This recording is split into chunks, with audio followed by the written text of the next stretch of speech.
Monday morning now, and this pump we've got down here is not working. It's all about 2 or 3 inches of water in the bottom here, so we've had to pull it out and sort it out. So that's what we're doing now.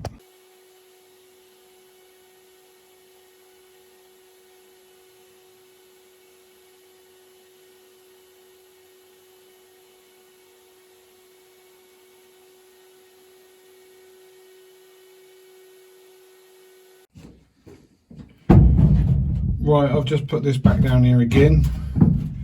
We had to change the float on the pump. It was a new pump and the float didn't work, so we had to take the float off the old pump because it worked fine, and everything's working fine now. Just had a bit of a tidy up, so hopefully that'll be working. Right, this is all the stuff we got out of the pit. It's all like probably most of that's dust. But there's corn in it, and then it gets wet and it just goes slop. And if you look really close, you can see where the roots of the corn are growing. And we found a block. This is the old pump. This one blows the trip when it turns on. But we had to take the float off there, this float mechanism here. Because what happens, the water is from, where am I? From here, and the water goes up that way. And so basically this lifts up. Hang on, no, that's not quite right, hang on. It doesn't work properly because it's not pointing up here, let's point it up here, there we go. So that goes, the water, no, now when you work there, right, the water comes in here, lifts this up, which then pushes that up, which then pushes this up, and this goes up to the top, which pushes this switch here up, which turns the pump on. But this is the new one and it would not work. It kept jamming and the float just wouldn't work. So I'd take the one out the old one and everything's working fine now. So. Right, we're just releasing the bale chamber because we've got a hay bale in there. We've just got to eject out, so I'm just releasing the pressure. It takes about 60 seconds to release till it gets to 0. And then I should stop, put up the peak air running, and have the peak air running, and then you stop it and you push it out the back with the baler jet.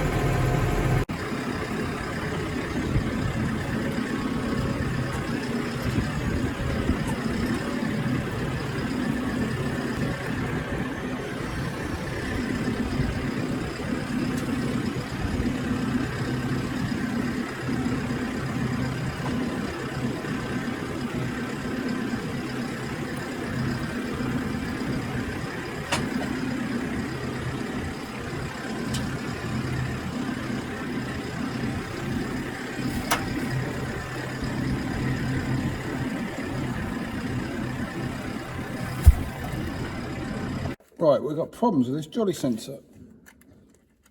So I've got to test the circuit across these 2 wires here. No, it's not sensing that the sensor of this table here has gone up, but it's not sensing it's come down. So I've just rang what they said. They reckon this sensor, this wires here, which feed this sensor in here, it's not detecting the table's come down. This one at the bottom here detects it's gone up, but that one detects it's coming down. It's not detecting it's coming down, so I've got to put a circuit tester on there. Oh, I need a magnet now, which is here. That is working. There's nothing wrong with that. Yeah, the up sensor's working, so maybe it's the down sensor. Yeah, I'm pretty sure the sensor's gone. The fact it's actually over the magnet at the moment, which means it should be disconnected, and it's not. It's not registering it. But to be 100% on the safe side, I'm going to start it. If I lift that up, what's going to happen here? My torch, is that going to move? No, that'll be okay.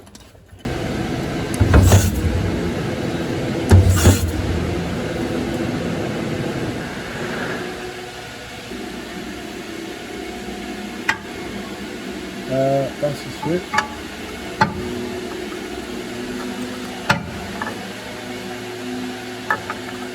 Nah, the sensor's gone.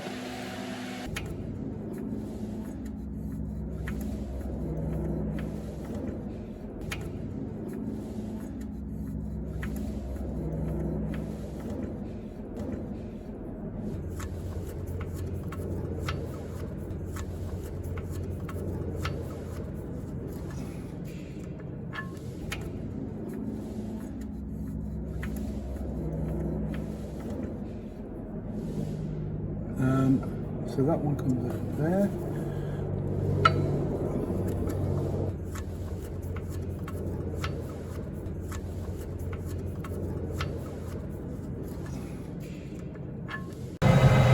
Right, if we press this button here, it drops the tag out of the back, and then you wait a few seconds, and then it goes back up again. And then this goes back to 20 for the next bale. Menu, transport, okay. Hydraulic side rig up is 2. And then fold out the wings. There's this little bit here, that there has to be left, otherwise that side, otherwise it won't fold up. So there we go. Right, that's the transport baler. Right, we've got this 4-pin plug here. Here we are. This 4-pin plug, which is for the lights. That's the flasher. That's the lights, and that's the brake release problem I'm having with it at the moment. So I've just diagnosed it that there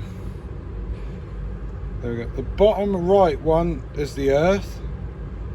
The top left is the lights. The top right is the flasher, and the bottom left is the brake release.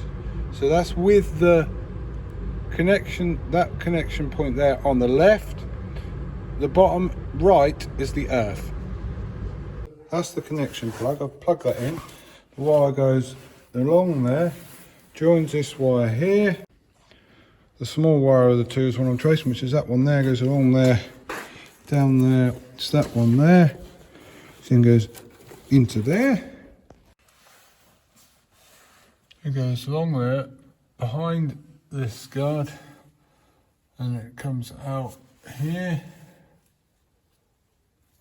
down there, around there, and in the bottom there. That's the automatic, well, it's not automatic, it's the braking system. So whereby if the power got disconnected from this plug here, it would automatically, the brakes would come off, because this keeps pressure for the to pump the brakes up. I believe that's how it works. So if it did come off the tractor, the wires would come apart and then the brakes would come on. So, but we've lost power to here. There's not enough power coming through. So can't see anything wrong with the wire. There's 12 volts come through, but has to do a bit more investigation. Right, upon further investigation, the problem was on this switch here. It's a isolator switch. It used to isolate the live and the neutral, because we used to have problems with the battery going flat. But now we wire it in through this, in this D plug here, we don't have that same problem. So I've taken this switch out and got rid of those wires. These two connectors here, these two blue ones, are what I've used now instead of this with these wires on, because obviously the more joined you got, the more problems you're likely to have. So now all we have to do to isolate it is